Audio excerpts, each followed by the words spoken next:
My name is Greg Arrett, and I'm the Assistant Cultural Affairs Officer here at the U.S. Embassy in Tokyo. It's my very great pleasure to welcome you here to the American Center Japan for an incredibly timely and important event featuring Senator Tom Harkin, one of America's most distinguished legislators and a real leader on the issue of disability rights.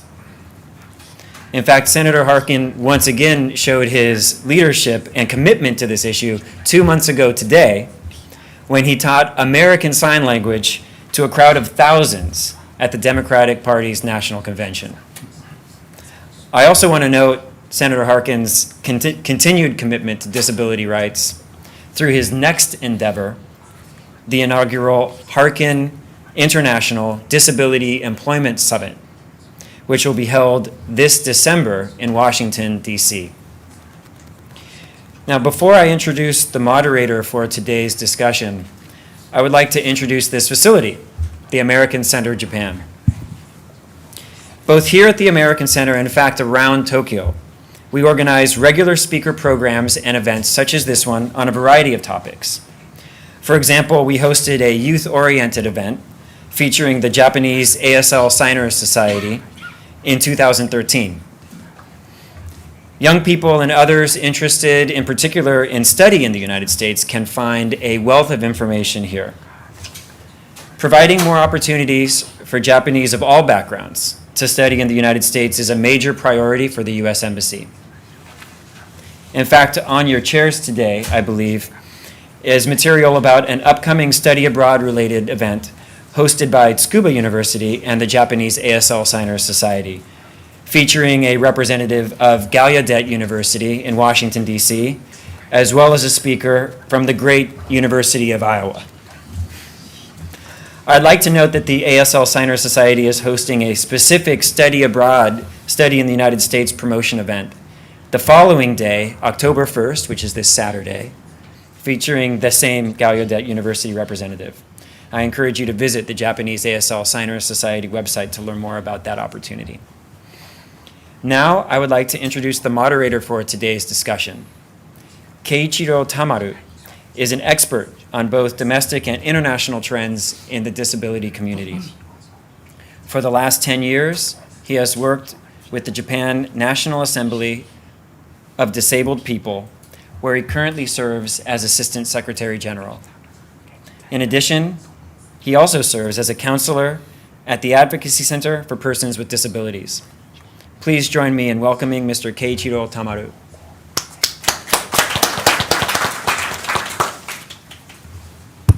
Thank you so much. And welcome to everyone. Welcome to 26 years of the ADA, Successes and Remaining Challenges by Senator Tom Harkins. And it's just a short minutes, but just I'd like to be a moderator. My name is Keiichiro Tamaru again, and I'm coming from the Japan National Assembly of the Disabled People's International, DPI Japan. The firstly, I just was asked right now that to speak and doing in English, so I just was a little bit shocked. But anyway, I'd like to continue. And just about reading profile, I'm going to read it in Japanese. Sorry about that. But anyway, ADA was adopted in 1990, and it takes 26, and it was big anniversary. And actually, last year I visited the Washington D.C.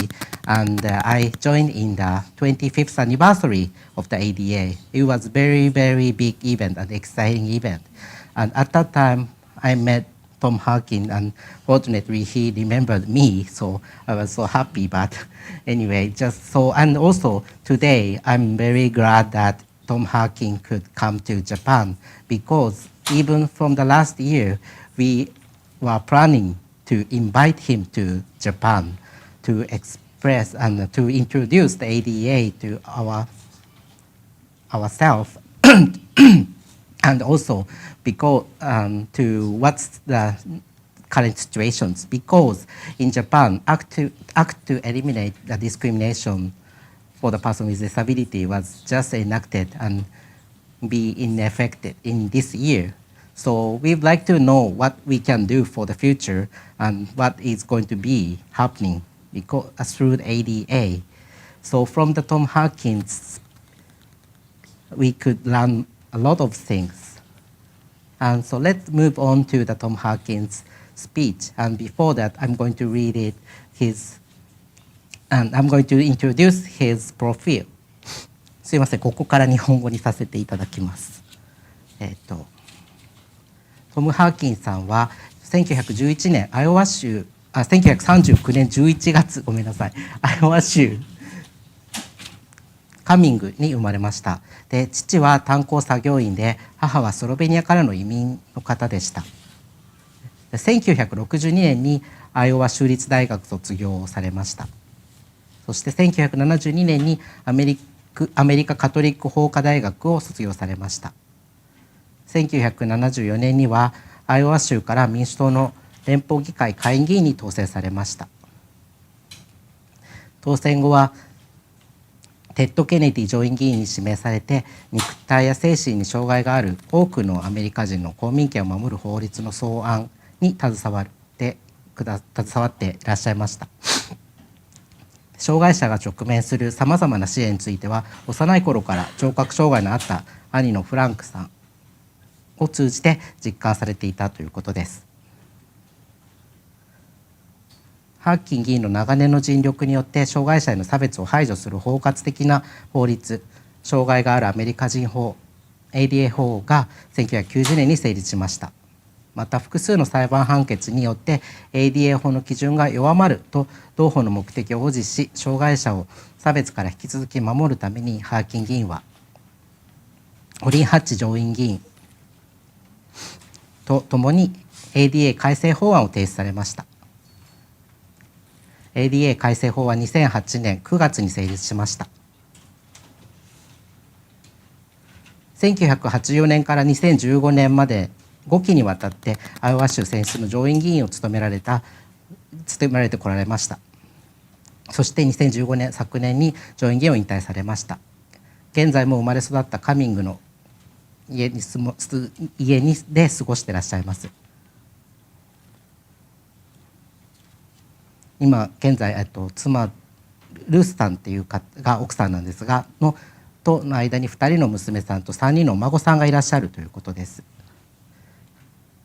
それでは、トム・ハーキンさんのスピーチプレゼンテーションに入りたいと思います。So let's move on to the Tom Harkin speech. So we'd like to introduce the Tom Harkin to everyone. Say Tom Harkin さん Thank you. Please start. Thank you so Thank much. you very much. Should I be there or here? Should I? No. Either way. Yeah. Should I speak from here or from there?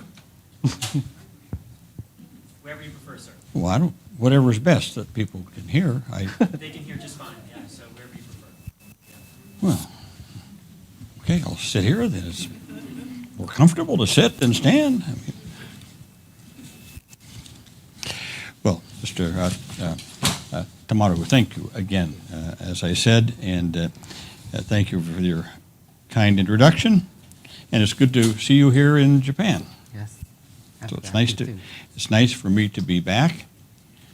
When I was a young man, I spent a year and a half living in Japan, down near Kamakura. So it's nice. Oh, I've been back since, but I have very fond memories. Greg mentioned the summit, and I have some brochures here on the summit. Since my retirement from the Senate, I'm focused on employment of people with disabilities. So I thought we would have an international conference in Washington, D.C. this December 8th and 9th.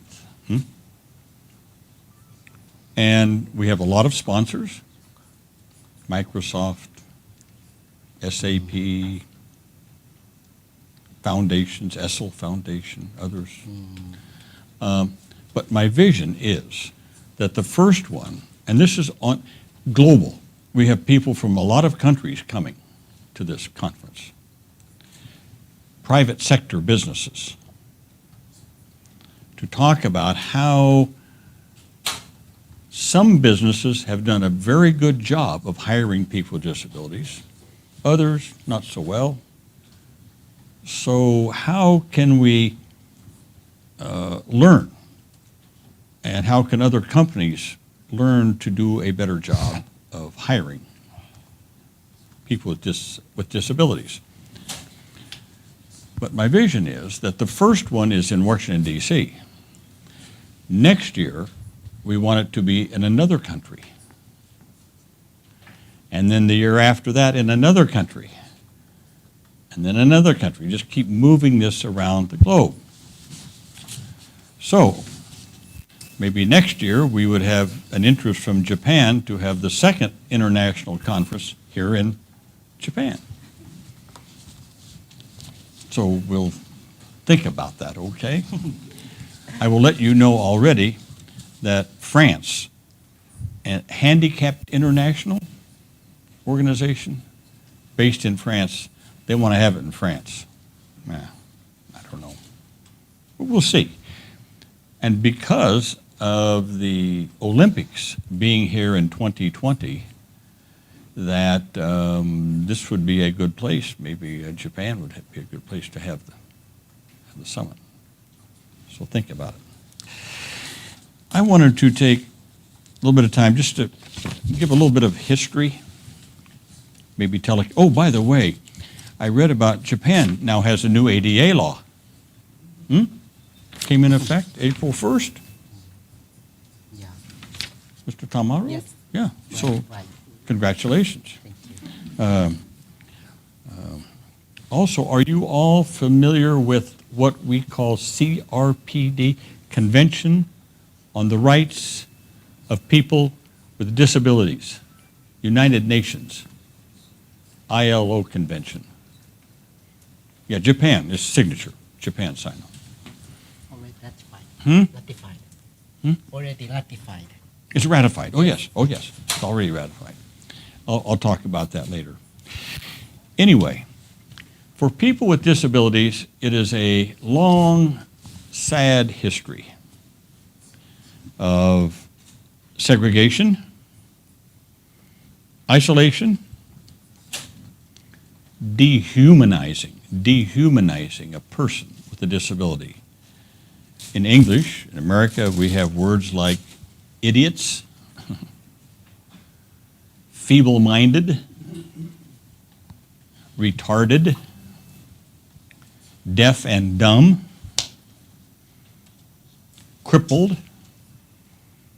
all words that take away the humanity of a person. We also had institutionalized. We put people with disabilities in institutions. We had schools. Schools for the blind, schools for the deaf, schools for the retarded. We had mental institutions in which we would put people with all kinds of mental disabilities. And we have nursing homes in the United States, put people in institutions. In other words, segregate people, keep them out of society. Well, as some of you may know, I grew up with my brother who was deaf. And so I saw how he was discriminated against when he was growing up. For example, he was about 5 years old when he had an illness and left him totally deaf. Couldn't hear anything. Totally deaf. So, the state takes him from home, sends him a long way away to go to a school for the deaf. It was called the School for the Deaf and Dumb.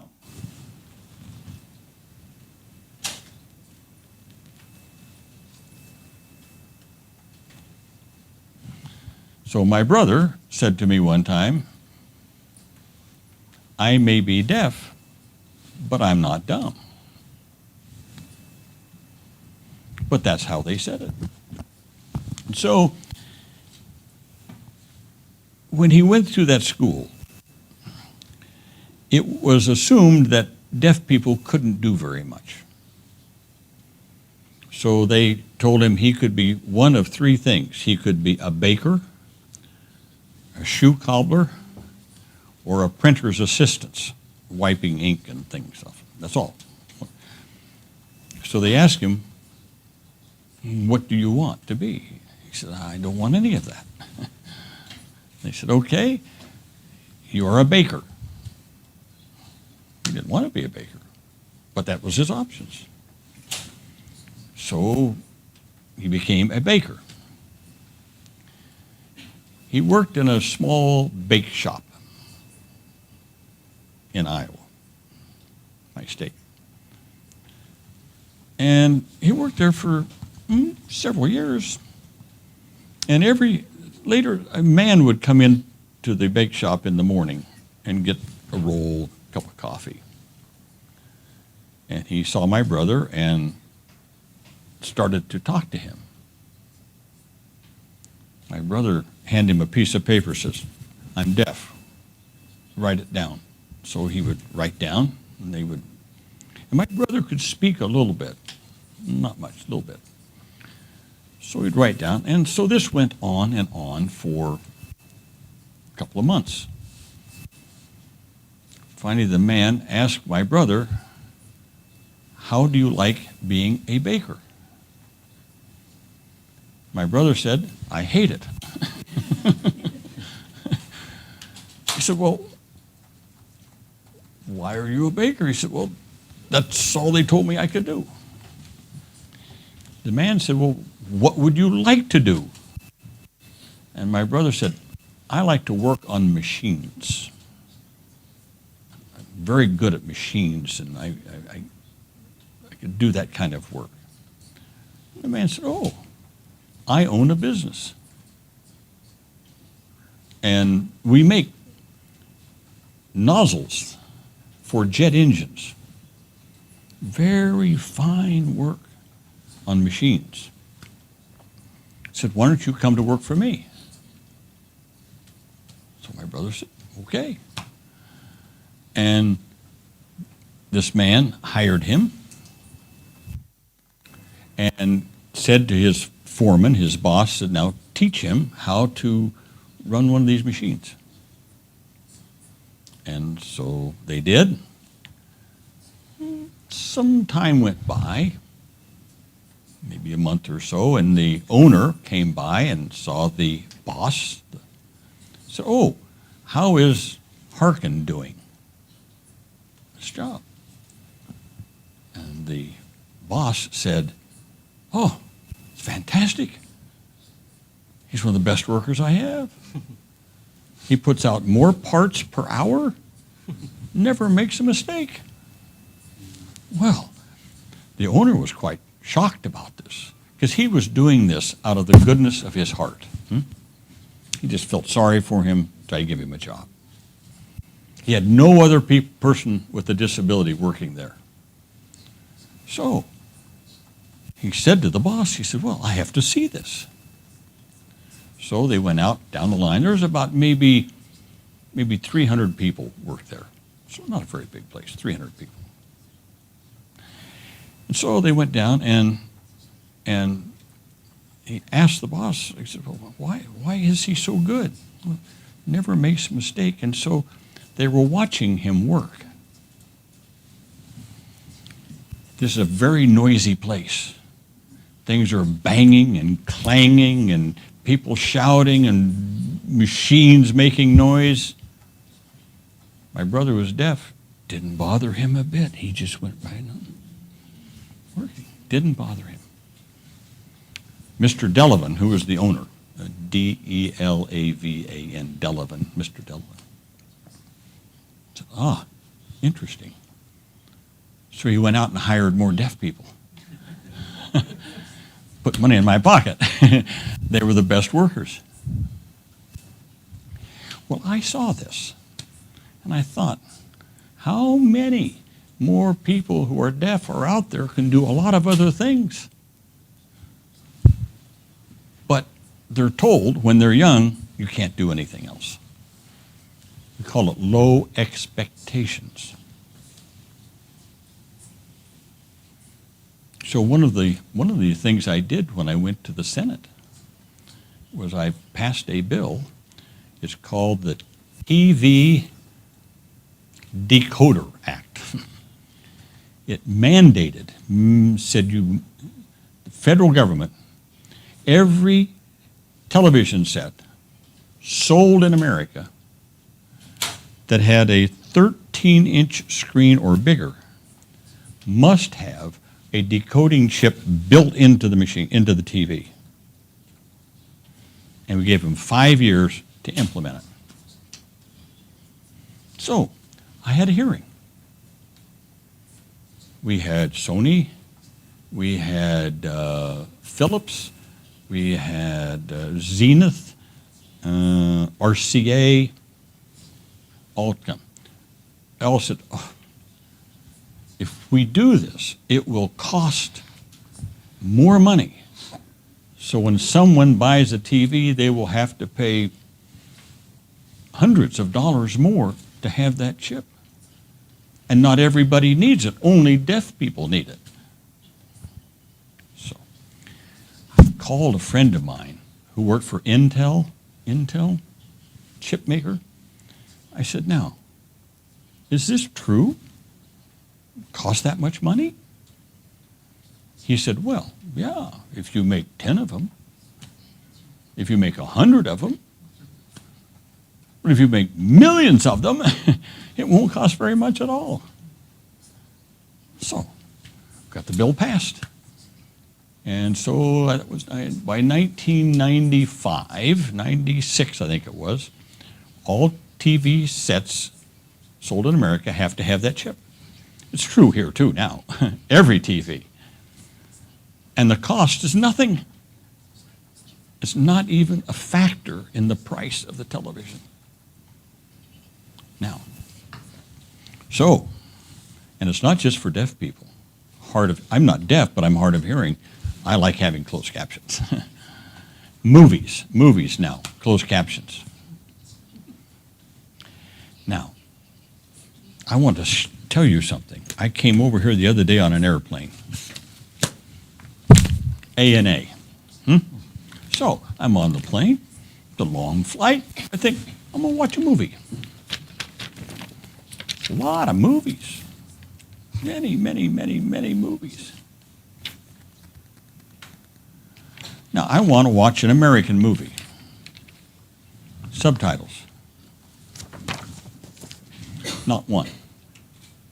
Not one has a subtitle.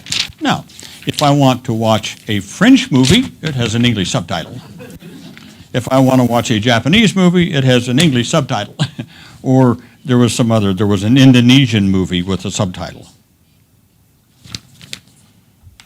Now, I've been trying to get the airlines, not just ANA, I'm United, American, all the airlines.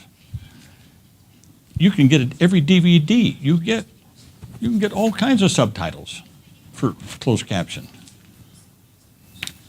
But not on the airlines. It's just a gripe I have, okay? I don't understand why they don't do that. Anyway, so that was my brother. I thought deaf people, so I was focused on deafness. Then my nephew, my sister's son, he was young, 19 years old, had an accident. Became severely paraplegic, had to use a wheelchair. So, he went to college. He called me up once. He said, Uncle Tom, I'm at Colorado State, it's okay, university, and I want to take a course. It's on the second floor. There's no elevator, so I can't take the course. I said, this is nonsense. So I went out. They lived in Colorado. So I went out to see him and family. And his father, then he lived at home. He wasn't married. young kid, and so his father built a ramp so he could get in and out of the house. I never thought about that before. He had to widen the doors, build a new bathroom. All of a sudden I'm thinking, wait a minute, I never thought about this. How do people in wheelchairs get around? How do they get on a bus? How do they go down a sidewalk? How do they get in a restaurant? Wow. So I think, oh, there's more than just deafness here. There's something else. It's mobility. I thought about that. Then I met a young man. His name was Dan. I talk about him a lot. He was in high school. He had Down syndrome. Okay, you know Down syndrome? Most kids with Down syndrome were sent away to some isolated school. His parents fought very hard to get him in a school with other kids. And he did. Wow. He became a manager of the football team. He acted in the school plays. He worked after school. He graduated late. And then he got a job working. Now, I grew up with a friend of mine who had Down syndrome when I grew up in the 40s. And because he had Down syndrome, he was sent away to a school, sent away to an institution. I thought, I wonder if my friend Gene, if he had been given that opportunity, what could he have become? So my vision of disability now broadened. Started narrow, deafness, then mobility, and now intellectual disabilities. So that's when I was working on the ADA and thinking it had to be a broad bill, broad to cover all disabilities, a broad civil rights bill to cover all disabilities. So, because of my position in the Senate, we were able to do that. We had a civil rights bill that passed in our government in 1964.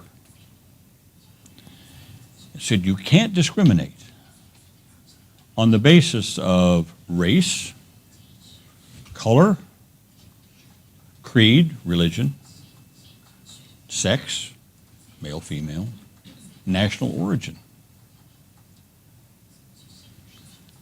People in the disability community said to me, they left us out. So you could still, up until 1990, openly discriminate against someone with a disability. If, let's say you had a restaurant and someone came in with, was blind, wanted to eat there, they could say, get out of here. There was nothing you could do about it. Or if someone went to get a job for which he or she was qualified, maybe they used a wheelchair. Well, the employer could say, I don't want crippled people here, get out of here. Nothing you could do about it. It was not against the law. So that's what the ADA did. It banned discrimination, just like on race or sex or creed, banned it on the basis of disability. Now, I thought we were going to see a movie, but I guess we weren't going to see Lives Matter. But anyway, it was a struggle to get this passed. Now, during the time that we were doing this, different disability groups in America were doing things to heighten awareness.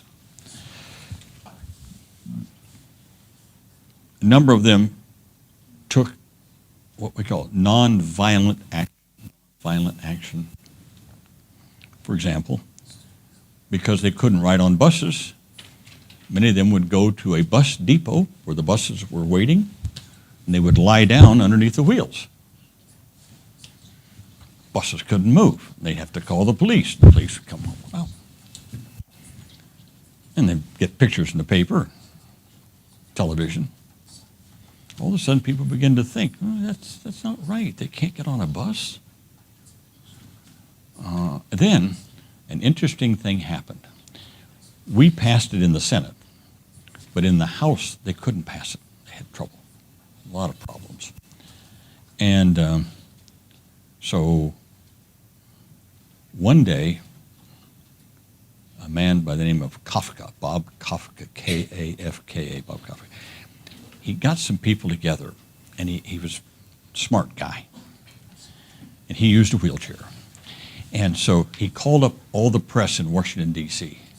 He said, today, going to be a biggest demonstration ever of people with disabilities in front of the Capitol of the United States. And this guy, he's a friend of mine. And sometimes he got over the edge, you know. He was always getting arrested about something. He was always getting arrested. They would chain themselves across the street, for example, things like that. So I heard that they're going to have this demonstration, and he called up all the press. I thought, what's he going to do? So I went out that afternoon. All the cameras are there and the TV.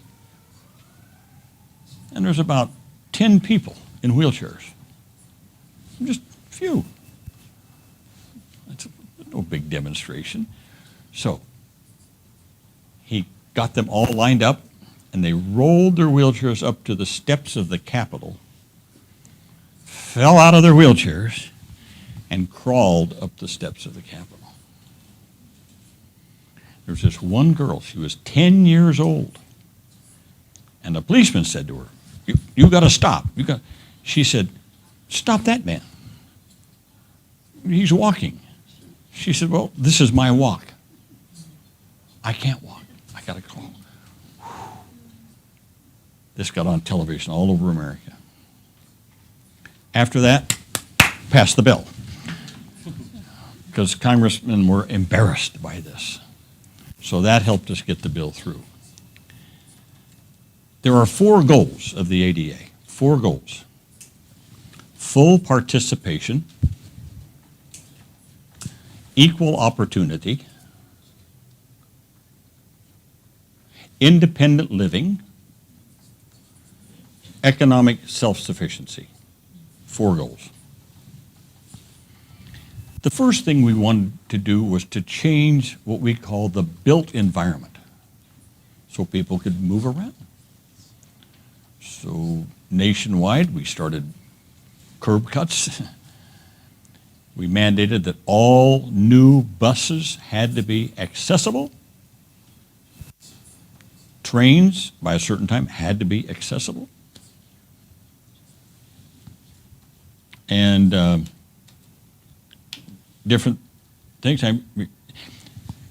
So the built environment, and we thought about universal design. And I remember we had an owner of a theater came to a hearing, complained, I have to take spaces out of my theater for people with wheelchairs, but no one in a wheelchair ever comes. So I have to take seats out. It costs me money because no one can sit there. Well, I knew he was going to be there. So I asked him, I said, is there a bus line near your theater? Bus goes. Yes. I said, well, does that bus, for example, run on Sunday? Well, he didn't know. I said, well, no, I found out it doesn't run on Sunday. I said, does it run after 9 o'clock at night? Well, he didn't know. I said, no, it doesn't run after 9 o'clock at night. I said, thirdly, are the buses accessible? Can someone with a wheelchair get on that bus?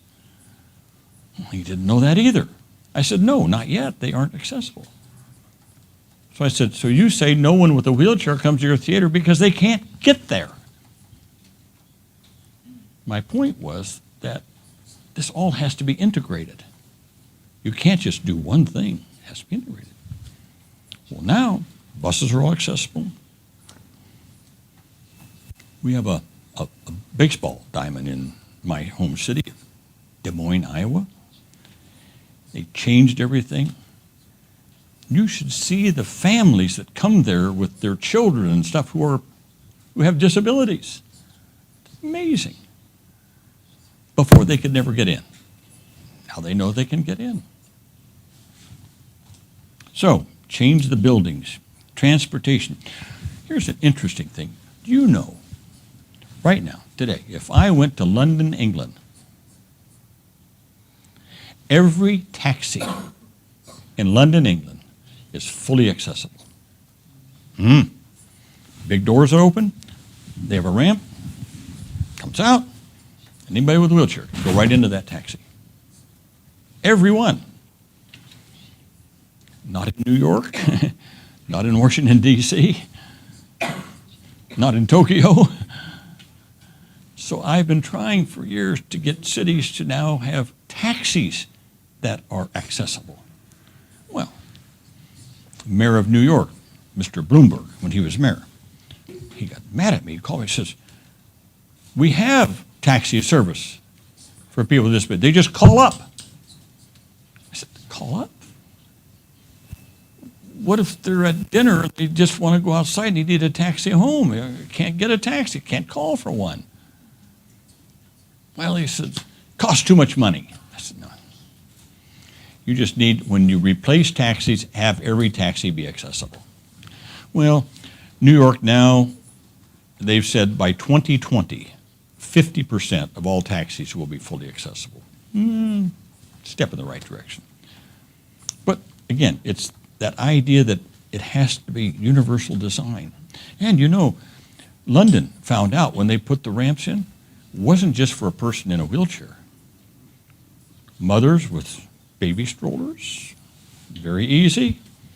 Elderly people with walkers can't step up, go up that ramp. They just found it's easier for everyone. Independent living. So that's the built environment. Full participation. Independent living. Too many people are still in institutions. We know, in America, I know, I'm sure it's true here, that if you take a person with a disability living in an institution and what it costs for the taxpayers to support that, you take that person and let that person live in the community with support services, it's cheaper. And their lives are better. And they're living with their family and their friends. We have a chant in the United States among people with disabilities, my home, not the nursing home. My home, not the nursing home. But we know that it's cheaper to do that. Economic self-sufficiency, jobs. We have a long way to go on that in America too. So since I retired, my focus is just on that, jobs for people with disabilities, employment. That's the summit. But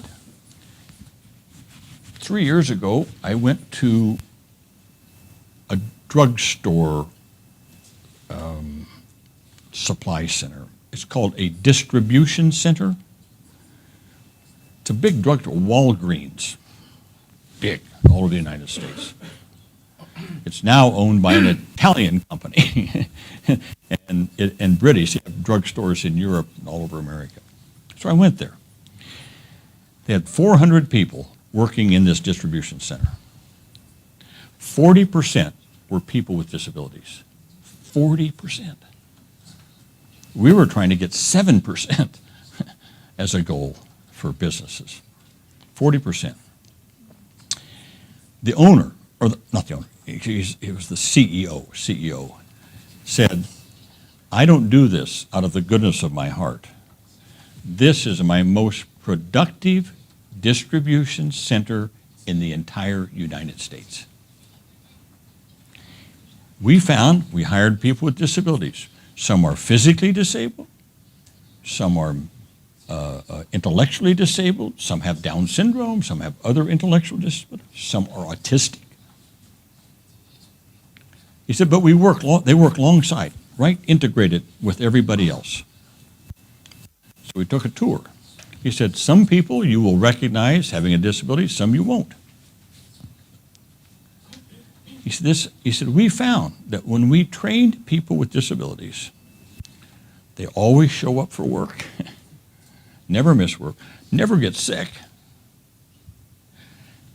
make fewer mistakes, never make mistakes.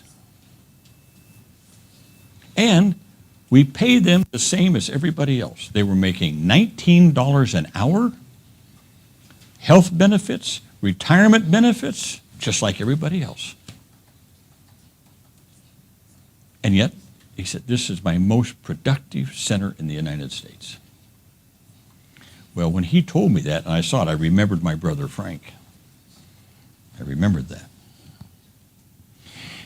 Then I ran into a young woman, Emily. And she had an intellectual disability. Not Down syndrome, just intellectual disability. Very slow learner. So she went through school. And when she got out of school, they put her in a job for disabled people. It's a make-work job. Nothing much. She didn't like it. So she told her parents. And she lives in a small town of 5,000 people in Iowa. She told her parents, I don't want to do that. They said, well, what do you want to do? She said, I want to own a coffee shop. Her parents said, where did that come from? She said, yes, I see these Starbucks. I want to run a coffee shop. Well, her folks had some money, not rich, had a little bit of money, so they sent her to barista school to learn how to make coffee in Minneapolis, Minnesota. And Emily came back, she knew how to make coffee. So they went to a bank, borrowed some money. There was an empty storefront on the main street of this small town, 5,000 people. And they bought a nice espresso machine, one of these fancy machines. And they bought tables, this and that. And so she opened up M's Coffee Shop. And the town's name is Independence, Iowa. Independence, Iowa. She opened a coffee shop. That was almost 5 years ago. Today, it's the center. People, no one else had ever had a coffee shop there. People come, they have their own cups they put on the wall. And Emily now has 4 people working for her. She has 3 people with disabilities and 1 without a disability.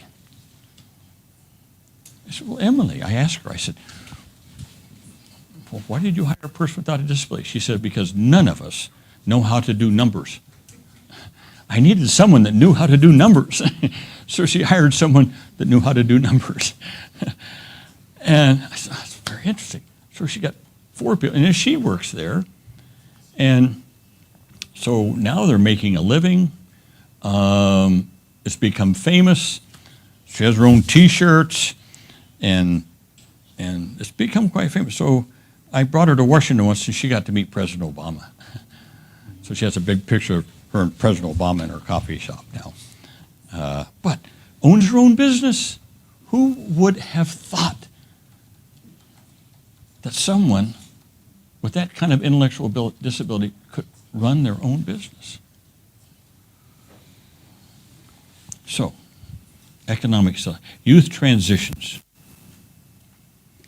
We need to have a better transition. We're looking ahead, transition service from youth to employment, youth to higher education. The phrase we use is competitive integrated employment. Competitive integrated employment. Not some job just for a person with a disability, but a job like everybody else. And we found that because of early exposure to school, once we started integrating kids in school with disabilities with other kids, then they grew up together. They became friends. And so now that they work alongside each other, we say no big deal. It's not a big deal. So, you wanted me to address the next steps. Well, first of all, get Japan and every other country that signed the Convention on the Rights of People with Disabilities to make sure that it's enacted. Provisions in there about jobs. We need a global affirmative action program, thus my summit.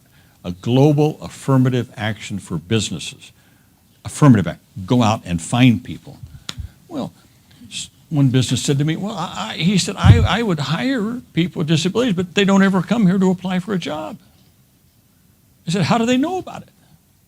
I said, you have to understand that they may not know that you have jobs. You have to reach out, let them know. Affirmative action. Set goals. Set goals. We're going to have 5%, 7%, 10% of our employees will be people with disabilities. We must continue to deinstitutionalize people with better support services. New technologies are now coming on that enable people to do things they never could. Look at Mr. Tamaru. Look at that device he's got. He can do anything with that. I just told him about a young woman I know in the United States who is both blind and deaf.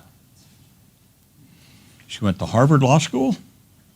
She's now a lawyer in San Francisco, and she has a machine like Mr. Tamaru, but she has another machine that she takes with her, and if she wants to talk to me, she gives me the machine. It's got a keyboard. So she does what Mr. Tamaru does. She types in Braille, and I read it on my screen. Then when I talk to her, I type it in a keyboard, and it comes out on Braille. Fantastic. And she's a lawyer. Who would have thought? So, again, new technologies are allowing people with disabilities to do things they couldn't do before. The internet and the intranet. Now, when we design it, when we design programs on the internet and an intranet, you know what I mean, intranet, inside businesses, they should be fully accessible for everyone. Fully accessible. From the beginning, from the design. I just mentioned to coming over here tonight, very soon we're going to have self-drive cars. Mr. Tamaru can drive a car now. Yeah, you're going to punch a button, say, here's where I want to go. And the car will take him there. You see, and this is coming. It's new technologies. We have voice to text, text to voice, being improved all the time. We need better early intervention. We know the sooner you get to a child with a disability, the better their chances of succeeding in life. Especially true of autistic kids. Kid with autism. Get to them early, boy, they can do a lot of things. And kids with developmental disabilities, Down syndrome, wow. A lot of things they can do. We need better trained special teachers and caregivers. Better trained. One of the biggest problems with autistic kids is that parents don't know how to deal with it. And sometimes what you might do with a non-autistic child, if you do that to an autistic child, it has just the reverse effect. So you need better trained teachers. I have a software company in the United States. For example, they develop, let's say you are young parents and you live in an isolated area, small town, rural area. You have an autistic child. You don't know what to do. You don't want to send him away. You want to keep the child home. So they will go to this place for some training. And this company then goes to your home, and they put little cameras around your house, in the kitchen, in the bedroom, bathroom, hook it all up, hook it all up to the internet. So let's say a parent is having trouble with their autistic child to do something, eat or dress or bathe or nothing. They can't get him to do it. They call up this company, and this company then has people trained to look on the screen to see what's going on, and they can speak to them through an earpiece. Say, so little Susie won't do that. Why don't you try doing this? We'll try doing this. And the people watching this are thousands of miles away. But they're giving real-time advice and information to parents with an autistic child. It's fantastic, fantastic. But we need funds to help pay for that. Reasonable accommodations in the workplace. And last, I just want to say this. People say, what is there left to do? Well, there's a lot left to do, but it's the the toughest barriers were not the physical barriers. It's what we call the attitudinal barriers of people. Attitudinal. And maybe cultural, attitudinal barriers. Not only on people without, but also on people with disabilities. People with disabilities also have their attitudinal barriers. Well, if you're a person with a disability, we want you to go get a job, you might think, if I go there, they'll be pity me or patronizing to me or make fun of me. Plus, people with disabilities don't have a lot of role models of someone working in a job just like them. They don't see that out there. So it's attitudinal barriers on both sides that we have to work with, get role models. But in everything, the planning process, the design process, the implementation process, the evaluation process, all of this needs to be done from the beginning. In the beginning. That when you think about the planning, design, implementation, value, all services offered to the public needs to include ability as a part of that process. The best way to do that is from the very beginning, bring in people with disabilities and ask, how should we design this? How should we implement this? How do we evaluate whether it's working or not? So you must bring in people. Too often, accommodations are made as an afterthought. We need to have it as a forethought, something at the beginning, very beginning. Make sure people with disabilities are an integral part of the process. When you hire a software designer, how about hiring one with a disability? An architect who's drawing. How about an architect with a disability? Make sure that people with disabilities have representation on planning committees, zoning, city councils, that they bring in people when they're building buildings, changing sidewalks, changing roads. Have someone from the disability community right there in making sure from the very beginning that we do this. And we have to start thinking of things differently and understand universal design. And that's why I had this cartoon up here.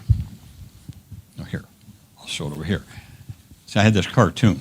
I'll read it for you. I show this a lot. It's a cartoon about universal design. So here it is. It's a school. A lot of kids want to go into school, and there's a little kid in a wheelchair, and it's snowing. And here's the custodian, or janitor of the school, and he's shoveling the steps. And the kid in the wheelchair said, "Could you please shovel the ramp?" And the janitor says, "All these other kids are waiting to use the stairs. When I get through shoveling them off, then I will clear the ramp for you. The kid in the wheelchair says, but if you shovel the ramp, we can all get in. Think. See, and he probably thinks he's doing a good job, but that's the way he was taught. Now we've got to think differently about universal design and how we approach things so that everybody is better off. I will close with this. I quit going to see movies because I couldn't understand them anymore because of my hearing problem. So I started getting DVDs with subtitles. So my wife, who can hear a bird 10 miles away. So I started watching movies. We like to watch movies. I watched a movie with subtitles. At first, she didn't like that. Oh, that was a few years ago. Now, she won't watch a movie without subtitles because you miss things in a movie and you read it. Last thing I'll say is this, and I'm just starting on this one. This is new to me. I used to like to go to plays, stage plays in Broadway in New York and theaters in Washington, D.C. I quit going because I can't understand what they're saying. There's no subtitles. A friend of mine, just last month, went to London with some friends, and he sent me an email back. He went to see a play called Jersey Boys. Popular play. I've heard about it. And guess what? They had real-time captioning above and on the sides of the stage. Real-time captioner. And he said, my friends and I were there, and all of a sudden we started looking because we were missing things they were saying on the stage. So I'm a friend. The mayor of New York is a friend of mine. So I sent him an email just 2 weeks ago. I haven't heard back. I said, Bill de Blasio, he's mayor. I said, look, here's what happened. Who's in charge of your theaters in New York City? We should get the same system so that everybody can go to a play. Anyway, that's some of the things we have to do yet. But we've made great progress. We're moving ahead rapidly. There are so many people in this world who have one disability or another. Maybe, 1 out of 5 persons globally? And you know as well as I do that many times a person may have a disability, but boy, they're smart and they can do a lot of things. I mean, look, Mr. Tom Brew, he speaks 3 languages. I have trouble with 1. You know, he can do anything. And so, but sometimes we just can't get beyond seeing someone with a disability. We define them by their disability. Well, we've got to stop that and bring more people into the workforce, into jobs, education, everything. Inclusion full inclusion in our society. That's my goal. And I thank you very much for having me here. どうもありがとうございました。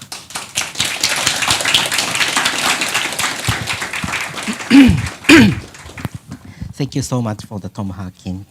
And so time is so limited, but just I would like to quickly that just that very important point is that I thought it's just a 4 goals that he said just ADA has. That's like through participation, maybe they could be inclusions, because that segregation is also one of the discrimination the ADA said. And also the equal human, sorry, the equal opportunity is the second point. So it's including the education, the employment, everything, and independent living. Mm-hmm. Yeah. Mm-hmm. So that's key, even in Japan. That's no other things, and also economic self-efficiencies. Mm-hmm. So these 4 points is the ADA has, and that's the same as Japan. Even the act to eliminate discrimination, it doesn't sometimes include, but the issue is these issues are the same. We are facing now, and we have to solve. So even the American has an ADA, and their situation has been a little bit like more developing and improving more than Japan, but still they have the same issues. So that means we have the same challenges we can share. So that we could learn from the speech. Well, Yeah. So I'd like to move on to the question and answer. So can you I give just the mic? answered. I just answered. Oh, I said, okay. That's why it's global. Okay. We all have to work together on this. Sure. Yeah. Yeah. That's we have to do. So thank you so much. And I'd like to give the microphone to the floor.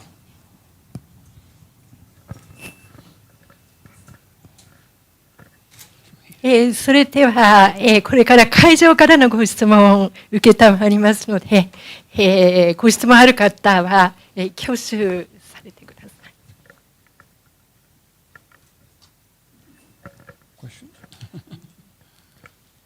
今日は素晴らしい講演ありがとうございます。ここです。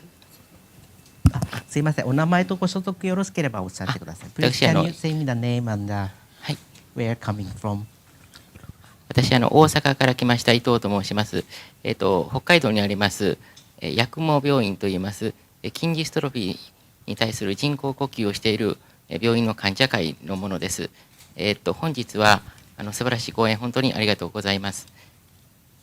アメリカでの人工呼吸器を必要としている障害者の方に対する取り組みといいますのを今日はちょっとお伺いさせていただきたいと思います。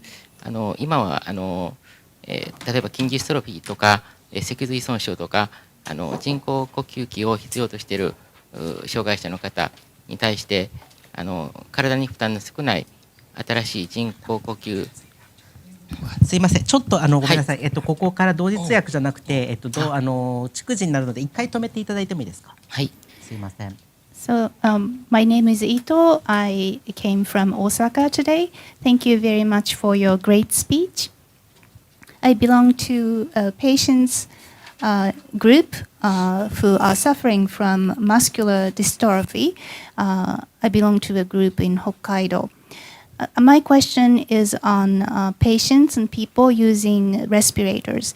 And in the US, I heard that there's a new type of respirator which is less burdensome on the patients and users.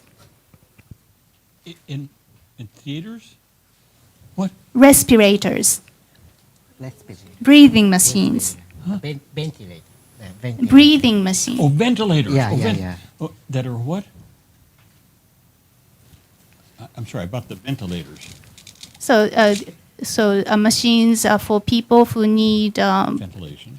respiration support, ventilators. A new type, is that what you're saying? A new kind? So he was referring to a new type of ventilator machines, which is less burdensome on the patients. Oh, I don't know about this. I don't know about this. はい。 Just something I don't know about. A new kind of ventilator that's less burdensome on the person who's using the ventilator. I don't know about this. 気管切開トラケオストミーをしない鼻マスクとかマウスピースを使った人工呼吸のことです。So this does not require tracheostomy and uses nasal mask instead. No. I don't know about this. You're telling me something I don't know. I had to come here to find out about it.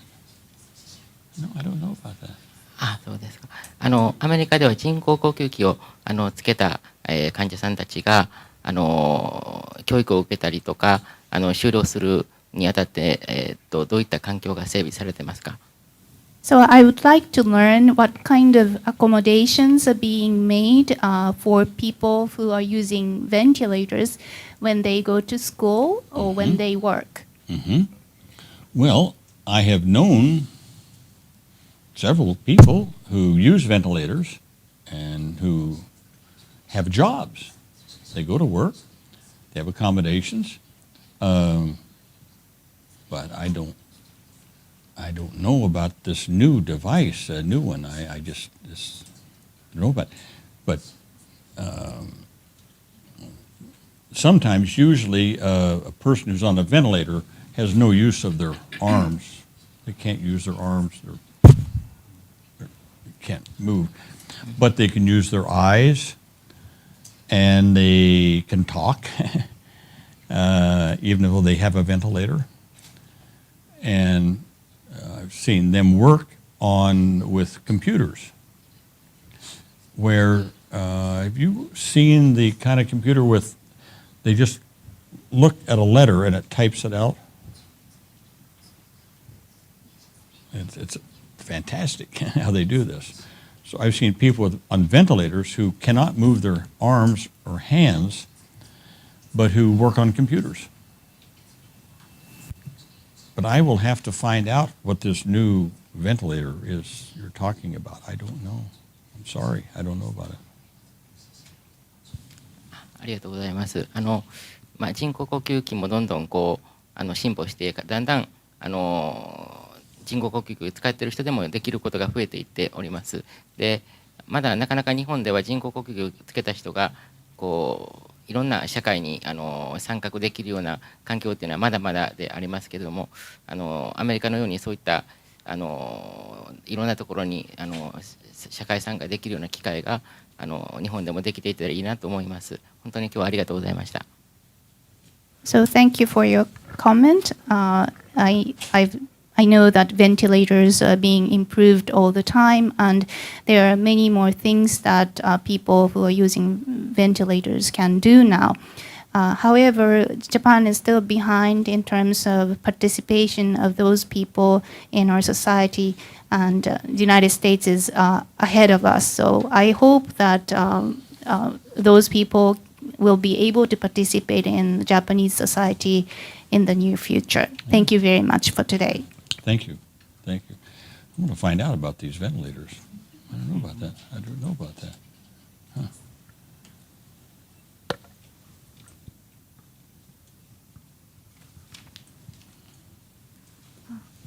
Yes. Oh. Thank you for your presentation. My name is Elina, and I'm from the Japan Research Institute, and I'm an economist, and I'm looking the American economy now, and I am interested in the current American situation. And as you said, in the past, many disabled people have disabilities such as the race or the physical disability, had a difficult situation in the very difficult situation to find a job or go to school. But now now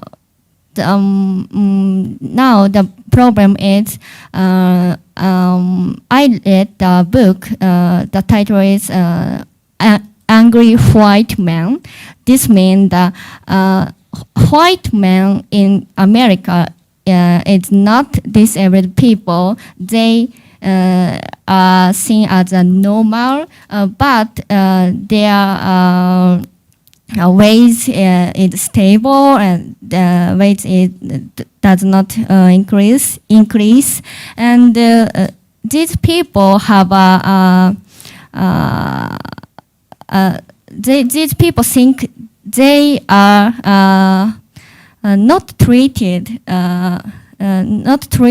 and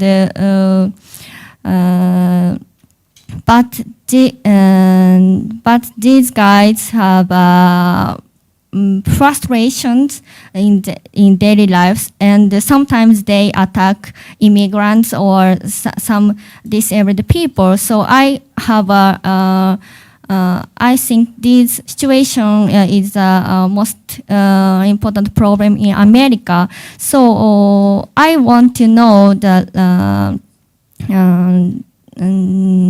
way to solve the situation in the these kind of angry white men. So how to solve their frustrations, and I think these problems affect to the American election, presidential elections also. So I want to know your comment about it.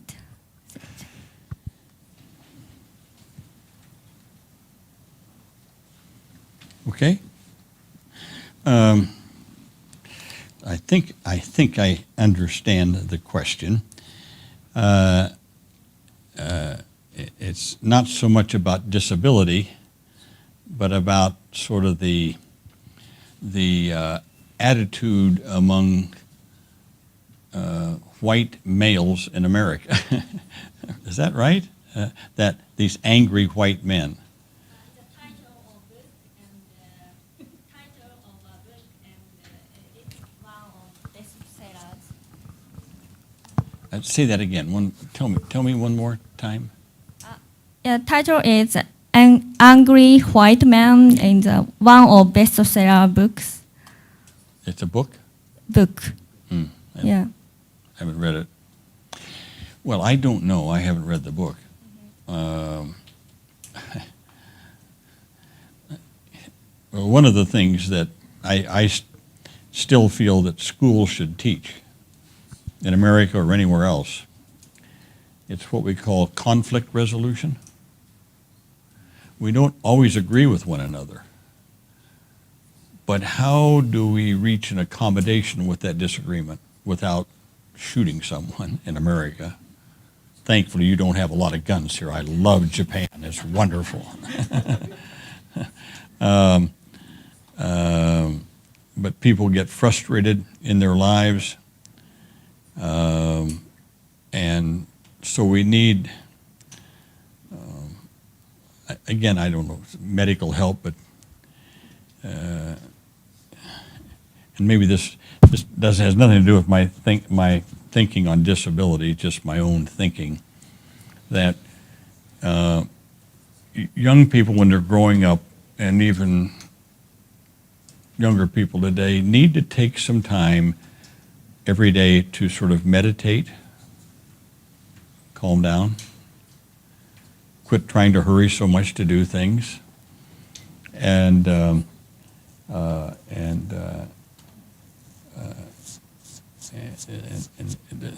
there's young people today are given too much of a diet of violence, crime, someone shooting somebody else. This thing that you beat up somebody, there's always, look at the games kids play. This is a real complaint I have. Look at the games that kids play on their video games. Almost, not all, almost every one. You get a higher score. The more people you destroy, the more buildings you destroy, the more things you tear down, the higher your score. Why is that? Think about what that does to a young person. Although they're playing these games and they're blasting somebody, or maybe it's not a person, maybe it's a spaceship or something, but they're always destroying something. Or there are a lot of games where there are people hitting each other or that kind of thing. Then you wonder when they grow up, they take out their frustration like they've learned from these games that they have. Anyway, we need better teaching in our schools. We need games that people design for kids that the more they build, the more they grow, the more they put things together, the more that they resolve a conflict, the higher score they get. They get a better score. Or you got some people fighting, well, how do you stop this? What do you do? What's the choice you make to, oh, okay, then you get a higher score, see? Not the other way around. I don't know if that interpreted well or not, I don't know. Yeah, you understand it, of course. That's interesting. Yes, somebody else had a question right here. This one right here. Yes. Thank you very much, Senator. My name is Eiko Todo. Yes. I used to be a vice president for Japan Developmental Disorder Network in Japan, Oh, yes. and I helped make the legislation for people with developmental disabilities Oh, in Japan. very good. Yes. Wow. Nice. Thank you. Very good. And my question is about employment. Yes. Yes. You were referring to 7% or more in the workplace. In Japan, we have a quota for disabled person for companies to 25%? up to 2% only. Oh, 2%. Oh. Only. Oh, I see. Okay. And it's not enough. No, that's not enough. No, that's But not enough. there are so many companies who haven't fulfilled this 2% either. Yeah. And do you have any quota in United States? First of all, first question. And what do you think about having a quota of 2% in Japan? Well, that's way too low. We don't have a quota for the private sector. However, President Obama finally, we've been trying, I don't mean to just say him, but presidents before him, we've been trying to get them to put a quota. Let me back up. There's an old law in the United States that says the federal government, in its procurement, when it buys things, and they buy billions of dollars worth of stuff, that it cannot discriminate, and they should have an affirmative action program. The companies should have an affirmative action program for people with disabilities. But we never had any regulations. President Obama, let's see, was it just about a year or two ago, finally issued regulations. So from now on, the federal government in its procurement will look to companies, and that goal was 7%. That their goal is, if the government's going to buy from you, if you don't have 7% now, you must show us your plan and your goal. How and when will you get 7% before the government will buy stuff from you?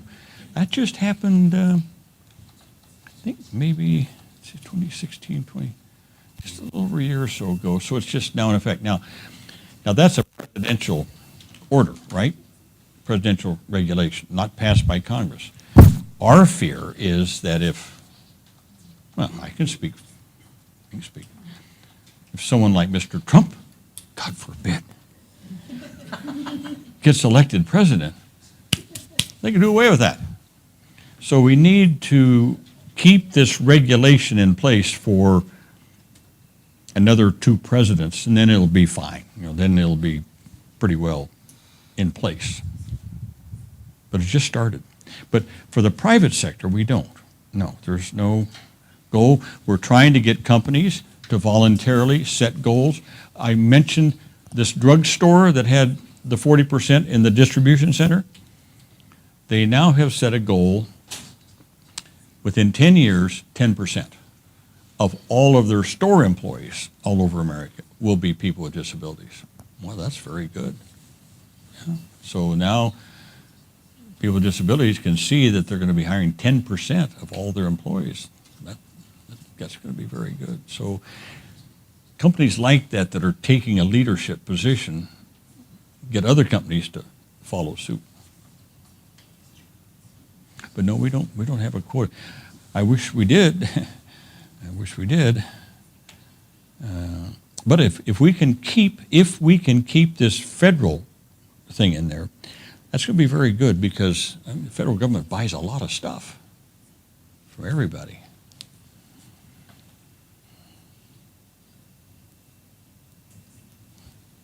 That's maybe that you should do that in Japan. your federal government buys a lot of stuff from private sector. They buy cars, they buy computers, they buy everything. Not the same as our government. Have them put in place. If we're going to procure things, you should have a affirmative action program and a goal of hiring a certain percentage of your workforce being people with disabilities. I think 2% is way too low. Way too low. Hi, thank you for your great presentation. My name is Aya. I went to University of Pennsylvania to do a research about social work as a Fulbrighter this year, and I just came back to Japan. From where? University of Pennsylvania. Oh, Pennsylvania. Yeah, and I agree with you 100% about independent living for people with disabilities is very important, but still is the highest hurdle in Japan as well as the US. And my question is, still their family are concerned about discrimination and any other concerns when people with disabilities try to live in their community. So do you have any good advice to people in Japan? And also, I was wondering, if you know, have good education or support system in your country. So could you introduce about it? I'd like to know if your country have any good education or support system for families, people who have people with disabilities. Yes, we do. Do you have? Yes, we do. Does it make sense? Yes, we do. We have programs for young parents that have a child with a disability, a network set up to help them to know what their rights are and to make sure they can get them into proper schools. Now, we don't have, in America, we don't have a really good system of early intervention for 2 years old, 3 years, 4 years. We don't have that. But once they get into grade school, yes. But then you've wasted very formative years. From 2 to 5 is very formative. But we do have programs to assist parents in knowing their rights. It's a network. It's online. They can go online. And then you usually have people in the communities that go out hands-on. Now again, we do have independent organizations that have been very good at helping independent living. Well, it's called that. It's called National Center for Independent Living. There's a national, and there's one in every state, more than one. They're called Centers for Independent Living. And they will assist people who maybe are in an institution, who come out, or maybe someone just getting out of school, want to live and work in the community. They will help them set up an independent and help their families with that. They do get some government funding. They get some government funding. And we have a network in the United States called AUCD. It's the Association of University Centers on Disability. You can Google it, look it up. We have one in every state at a university. They get federal money, and then they get other money. They do contracting services for other money. And they have networks in the states then of helping independent living centers, that type of thing, from these university centers on disability. So we do. It's a pretty good network. Yeah, you can look up AUCD and you can read about them. I do a lot of work with them. I do a lot of work with AUCD.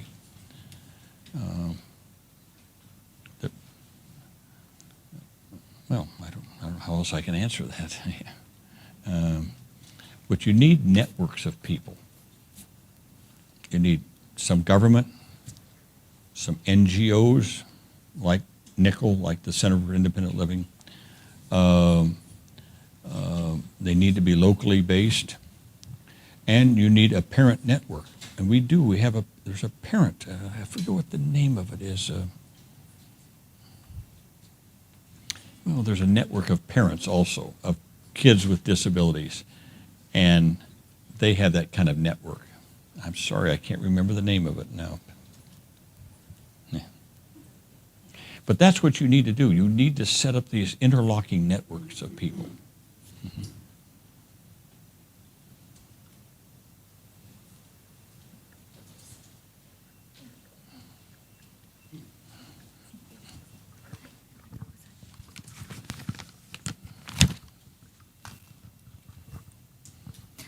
雨宮咲と申します。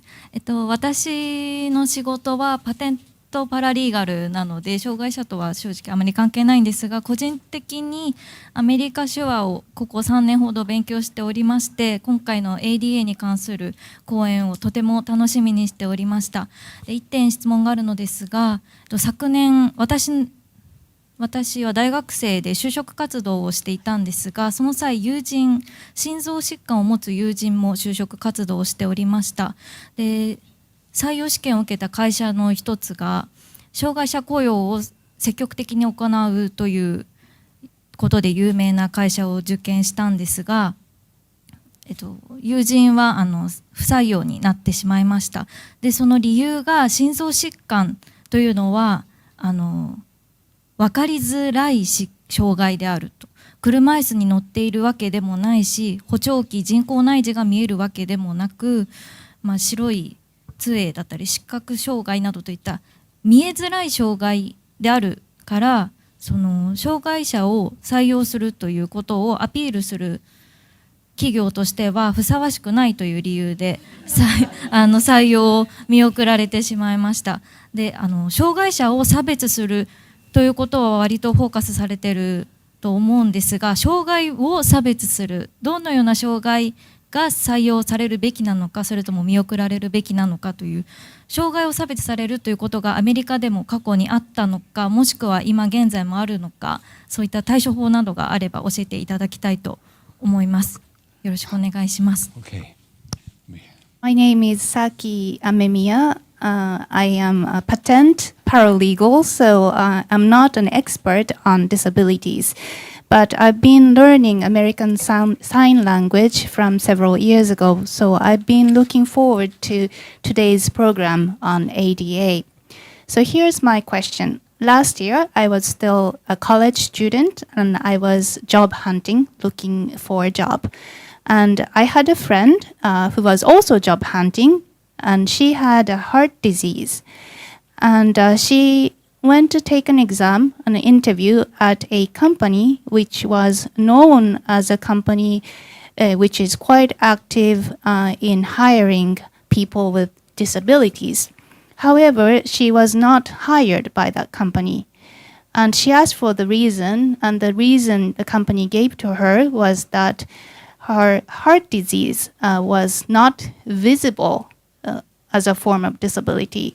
She was not using a wheelchair. She was not wearing a hearing device, and she was not using a cane for a visually challenged person. So because her disability was not very visible, the company thought that that was not very appealing as a company who is trying to, hire people with disabilities. So we've been aware of discrimination against people with disabilities, but now I think we're talking about discrimination within different types of disabilities. So does that happen in the United States in the past, or is it still happening today in the U.S.? Well, that's very good. Yeah.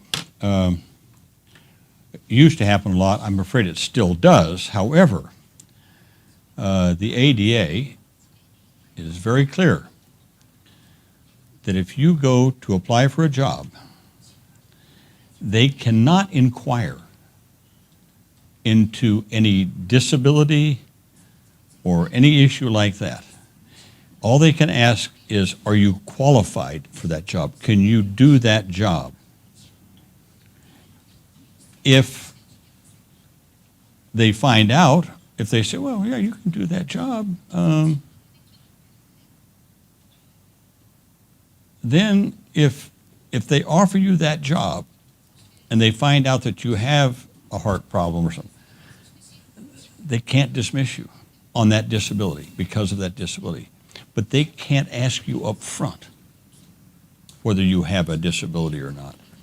And on the forms that you fill out and stuff, you don't have to declare things like that.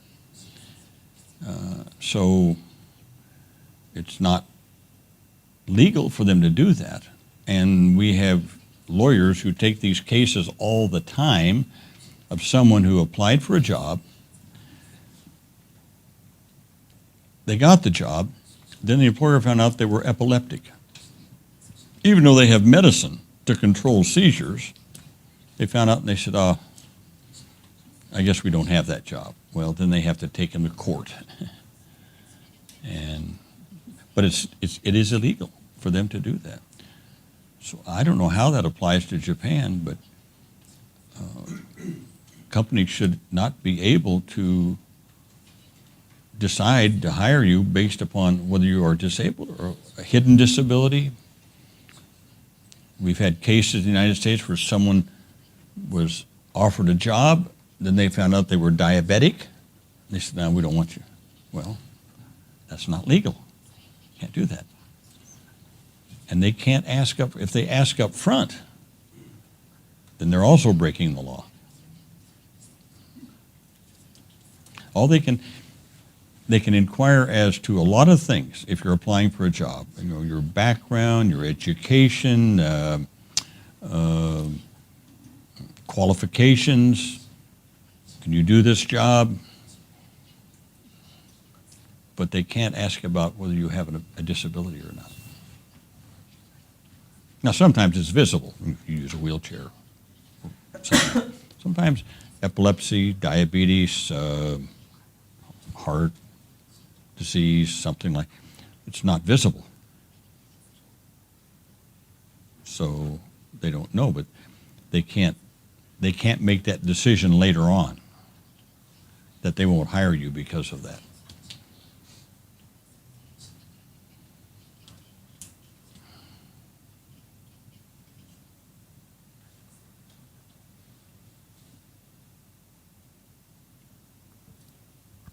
And you know that also in the ADA,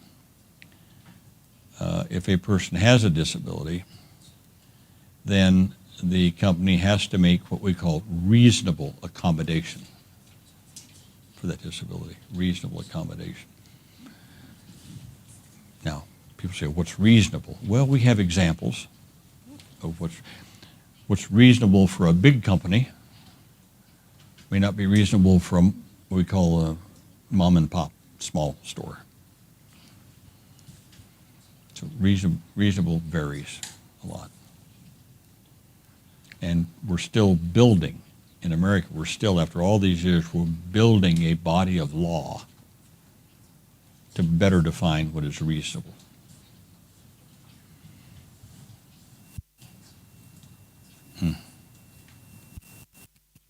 She was qualified for the job? Was she qualified for this job that she applied for?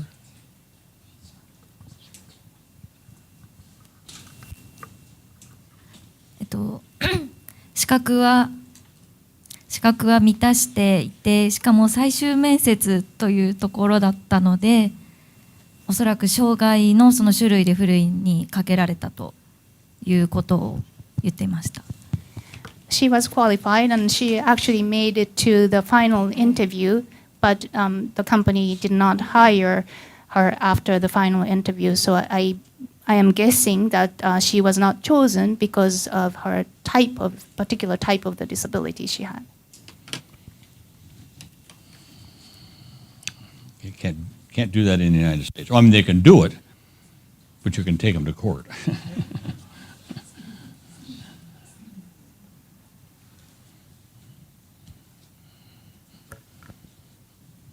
時間が押してしまいましたので申し訳ないですが、これで最後の。Okay, go ahead.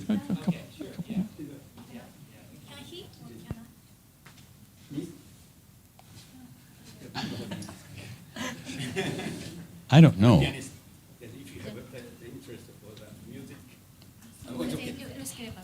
私いいですか？このかなり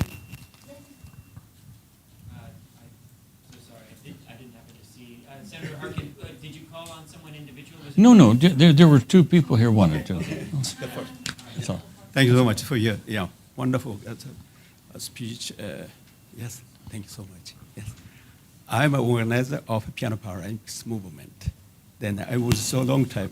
I was worked so long time in the Musashino Music Academy as a pianist. Yeah. So. yeah. I was a pianist. So the piano professor. Yes, then just now I'm working for the organizer of the Piano Paralympics movement. Hi. So, and just now we are planning for the next year.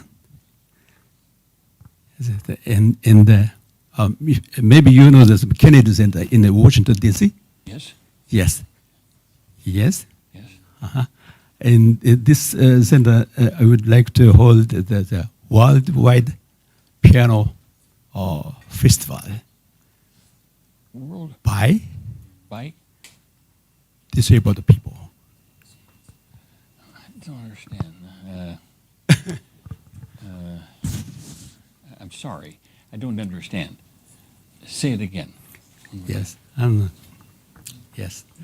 I would like to understand for you the image, piano, Paralympics.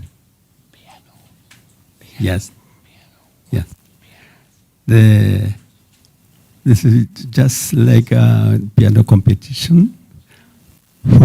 Yes. But it's exactly competition, but it is big worldwide festival by the pianist who has a disabilities. Yes. Yeah. But, in USA, to hold such a big festival, there's some of the problem, maybe. May I make a suggestion? Yeah. Why don't you speak in Japanese and let the Okay. interpreter interpret, okay? Okay. Okay. ピアノパラリンピックという言葉でイメージがお分かりだと思いますけれども、 So I believe you can imagine when you hear piano Paralympics. Yes. それで今来年ケネディセンターで第4回目の国際大会を計画しています。 And I have a plan right now to hold the 4th international competition at the Kennedy Center next year. ただアメリカでですね、このような国際大会をやるについてはいろんな規制があると聞きました。 But I heard that if we are to hold a big international competition in the United States, there are many regulations that we have to clear. さらにケネディセンターは非常に使用料が高いです。 And also, it costs a lot to Oh, use yeah. the Kennedy Center. Oh, yes, that's true. それで今東京のオリンピック・パラリンピック委員会とも交渉中ですけれども、アメリカもカルチャーのために何か大きなこの協力してくれる団体がありますでしょうか。 And so right now, we are negotiating with the Tokyo Olympic and Paralympics Organization Committee. But I was wondering, do you know of any organization in the United States that would cooperate with us for these cultural events? もう一つ、アメリカでの障害があるけれどもピアニスト、素晴らしいピアニストたちを探していますけれども、それの協会、オルガニゼーションがなんか特別なのがありますかっていうことです。And I'm also looking for pianists with disabilities in the United States. Do you know of any organization of pianists with disabilities? Yes. ということを Yes. また後でゆっくりとお聞かせいただければありがたいと思います。So I would be grateful if you can answer these questions. Well, Thank if you you. give me a card, I will get back to you. Yes, the answer to that is yes. There are organizations. I don't know if it's limited just to piano. There are organizations that I know of that cover a variety of instruments: saxophone, violin, piano, vocal. Cover a lot of different types of disabilities. So if you give me some way of contacting you, I can get you that information. Give me a card or something. And also, I know the Kennedy Center is expensive, but you know, something like this, they might want to do as a benefit. Or you could get companies to sponsor it. Get some different companies to sponsor something like that.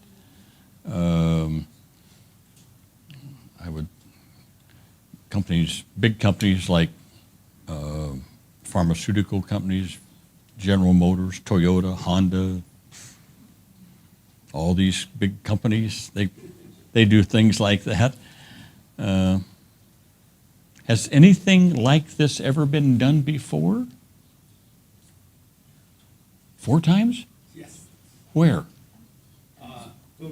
Yokohama and Vancouver City and Vienna. Huh. Now it's coming to Washington. Next year. So, next year. Is it already planned? Yes. Oh. At the Kennedy Center? Yeah. Oh. When? 来年の11月。Next year in November. What month? November. November. Next year. And is it just for pianists? Yeah. Just pianists? Bunch of pianists. Only pianists. Only pianists. Like the Van Cliburn Yeah. type competition. And it's been held 4 times before. Yeah. In Vienna, Italy. No. Vancouver. In Canada. Oh, Vancouver. Yeah. And Yokohama. and Yokohama. Huh. Well, I didn't know about this. Are you getting sponsors for this? Yeah, maybe that. Not yet. Oh. USA is really difficult to take it. Well, I would think the Kennedy Center would give some kind of discount or something, make it cheaper. I don't know. I hope so. I don't know the person who runs the Kennedy Center. I don't know. There's a board. No, as a matter of fact, I do know somebody. Give me your card. Greg, could you help me get some information on this? It's already set up. Who's doing this? And a thought just came into my mind. Okay, thank you. You had a question, yes. Thank you very much. Thank you, Senator Harkin, for your charming lecture, and thank you, Mr. Tamaru, for your nice moderation. And also, I thank the audience for your precious time. I am working as a physician in a national hospital in Tokyo, and Physician? physician, medical doctor. Yes, Yeah, yes. physician. And my first daughter, who is 12 years old, have some disabilities, including developmental disabilities and physical disabilities. And my question is, I think the social system in the United States are highly developed than those in Japan. But my question is, how is the people's attitude, the public attitude for disabled people? Regrettably, in Japan, most people are not kind to disabled people. They usually ignore the disabilities or hide from, or some parents told their children not to see the disabilities or not to talk to the disabilities and so on. The attitude of the people are not, I don't think, are not good, not kind to disabilities. And how is the public's attitude to the disabilities in the United States? Well, it varies. I would say after 26 years of the ADA and the changes it's brought, and education. You see, we had another bill other than the ADA that had to deal with education of children. So we started getting them, like deaf children go to the same school, or blind kids go to the same school, or kids in wheelchairs. So I'd say today there's much more acceptance of people with disabilities in America than there was 25 years ago. I think that, and a lot of it's the younger generation who grew up with friends who were disabled. Like I say, no big deal. They went to parties together. They enjoyed friendship. Younger you mean is younger you mean Yeah, younger. Teenagers or people in their 20s or 30s? Well, I'd say, yeah, and they're anywhere up into their 30s. Once you get up to people my age, they're thinking 50 years ago, right? And so, but the younger generation, much more open, accepting. Well, it's just like in America. I mean, just let me think. I mean, this is in 2010, 6 years ago, in my state. Some Supreme Court judges were removed by the people because they had voted for same-sex marriage. They didn't vote for it. They just said the Constitution says you can't discriminate. So the fundamentalist, I don't know what you mean, religious fundamentalists, stirred up everything, got them kicked off. Today, it's not even an issue. Nobody even cares about it anymore. Again, the younger generation, hey, who cares? So we still have that kind of older generation in America still grew up with people with disabilities in institutions, segregated, isolated out. But more and more is changing. More and more. And a lot of times even older people who have grandkids who are now have disabilities saying, well, gee, they should be able to go to school, they should be able to work, that type of thing. So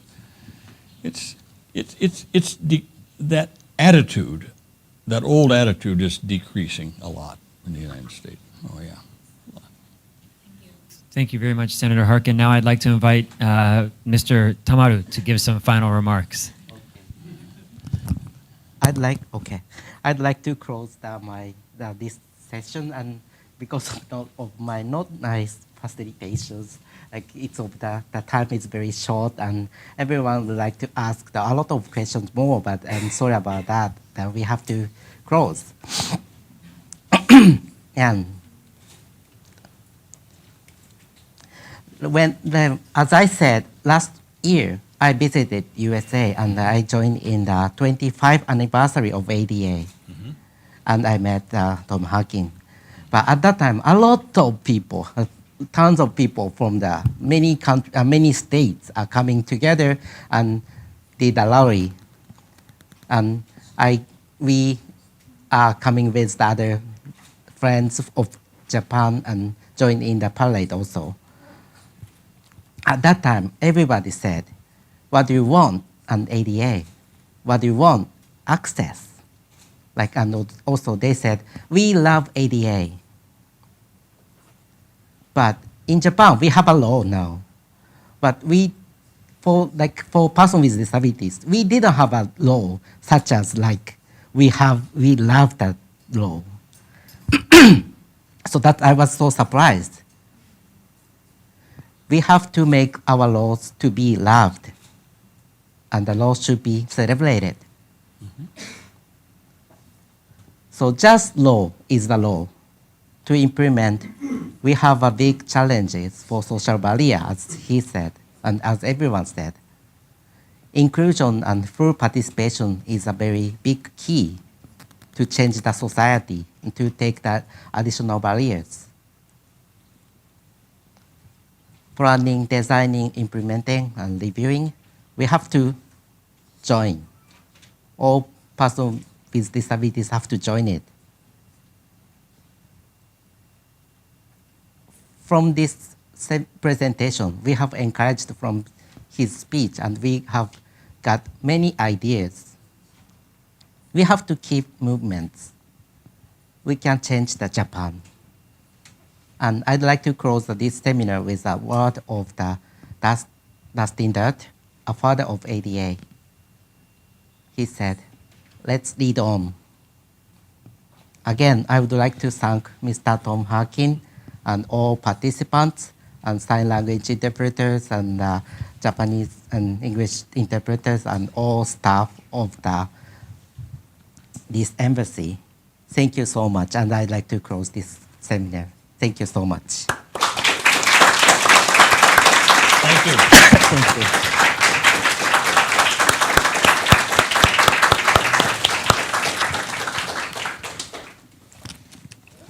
Thank you. Thank you. Thank you.